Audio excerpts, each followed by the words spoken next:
Desde el año 2007 hasta el año 2024, una marca ha liderado en el segmento de procesadores móviles para celulares. Hablamos de Qualcomm Snapdragon, que por su rendimiento, confiabilidad y optimización se ha ganado el trono.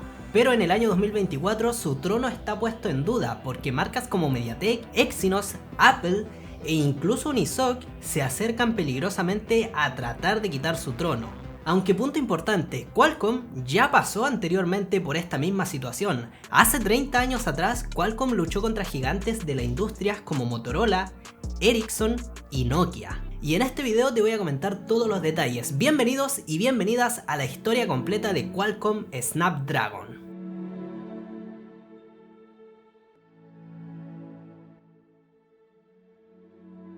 Año 1985, el mundo estaba en constante cambio. IBM y Apple luchaban por controlar el auge del computador personal. Microsoft lanzaba Windows 1.0, Motorola ganaba popularidad gracias al celular Dynatac 8000X y en los cines se estrenaba Volver al Futuro. De cierta manera, en este año la tecnología y la ciencia ficción se convertían en temas populares.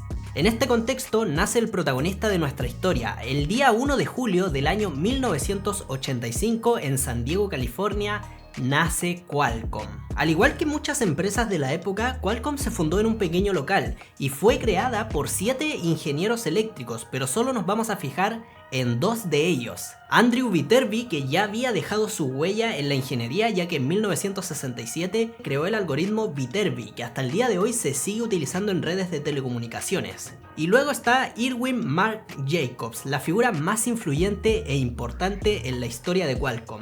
Señoras y señores, Irwin es el primer CEO de Qualcomm. En la actualidad sabemos que Qualcomm se dedica principalmente a la creación de chips, pero esto no siempre fue así, ya que en el año 1985 Qualcomm nació como una compañía de telecomunicaciones. Los primeros años de la compañía simplemente fueron de investigación y desarrollo, mientras que otras empresas de la época se enfocaban en mejorar tecnologías que ya existían. Qualcomm tenía una visión diferente, ellos buscaban crear algo nuevo. Y con esta filosofía muy pronto Qualcomm creó una tecnología que cambiaría para siempre la forma en que nos comunicamos. Qualcomm creó la tecnología DCMA. La nueva tecnología de Qualcomm en telecomunicaciones permitía que múltiples señales se compartieran en el mismo canal de frecuencia sin interferencias, mientras que la tecnología que se utilizaba hasta ese momento dividía las frecuencias en diferentes ranuras de tiempo. Ambas tecnologías eran buenas y cumplían el objetivo, pero en la práctica la nueva tecnología de Qualcomm era superior y permitía que múltiples señales se compartieran en el mismo canal de frecuencia sin interferencias. Este nuevo invento de Qualcomm traería grandes inversores y prosperidad para la empresa. Pero había un problema, un gran problema. Qualcomm se estaba metiendo en el negocio de marcas gigantes de la industria.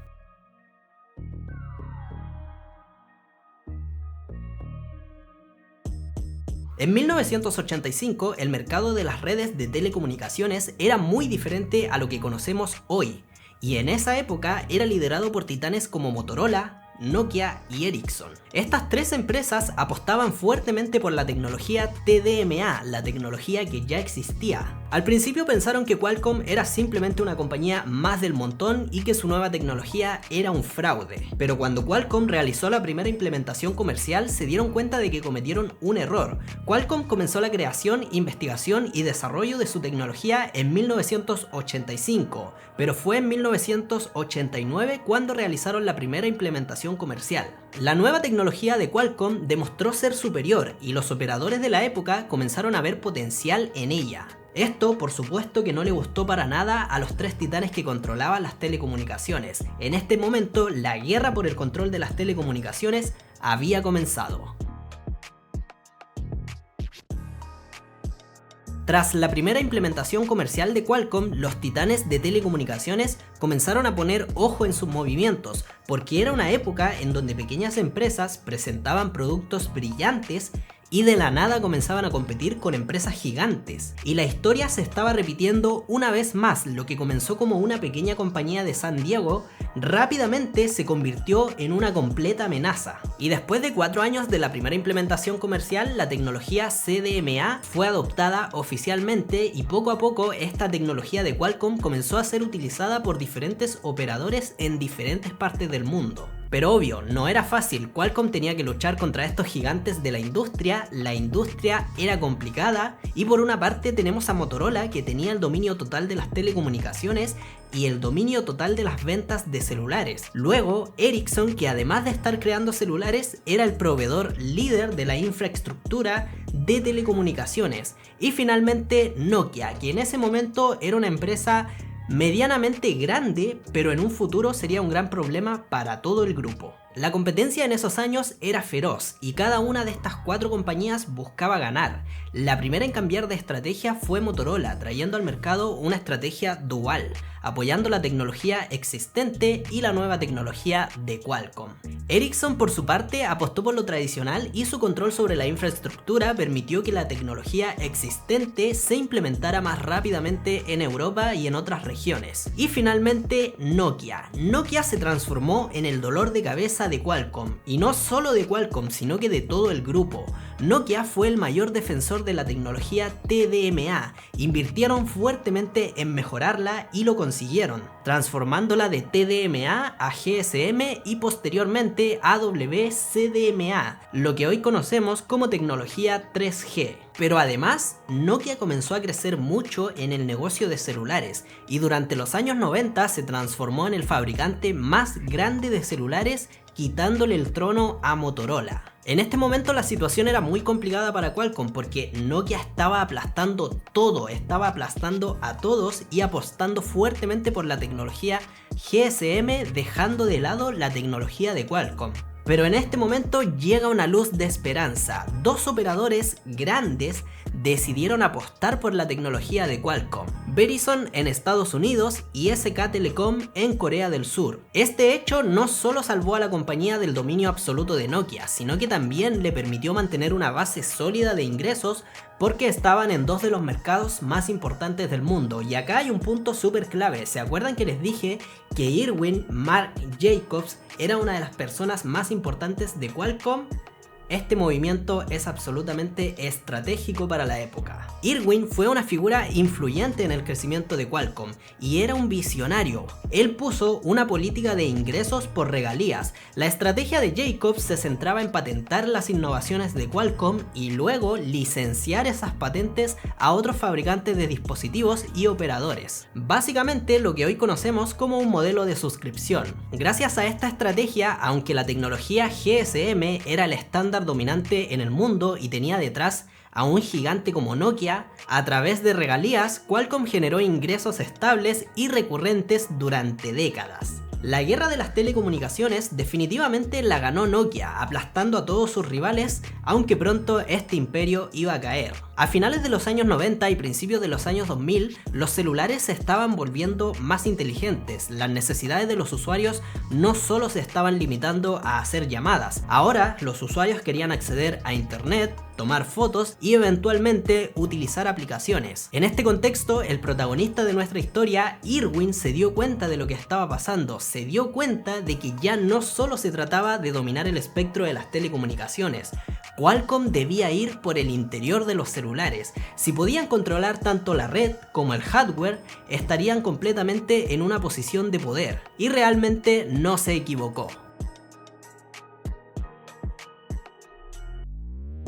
Durante el año 1999, Irwin presentó al mundo la primera serie MSM, básicamente un chip que integraba conectividad inalámbrica y capacidades de procesamientos. Señoras y señores, estamos ante el primer procesador de la historia de Qualcomm. Este chip, además de permitir a los celulares conectarse a una red, también proporcionaba potencia de procesamiento para funciones dentro del celular. Y durante el principio de los 2000, los 3 gigantes, Ericsson, Motorola y Nokia, seguían en lo mismo, dominando el mercado GSM y buscando dominar más mercados. Pero en este momento el enfoque de Qualcomm comenzaba a cambiar. La compañía se dio cuenta que para sobrevivir debían entrar al mercado de hardware. y entraron en el momento perfecto ya que sus competidores actuales estaban comenzando a entrar en escena.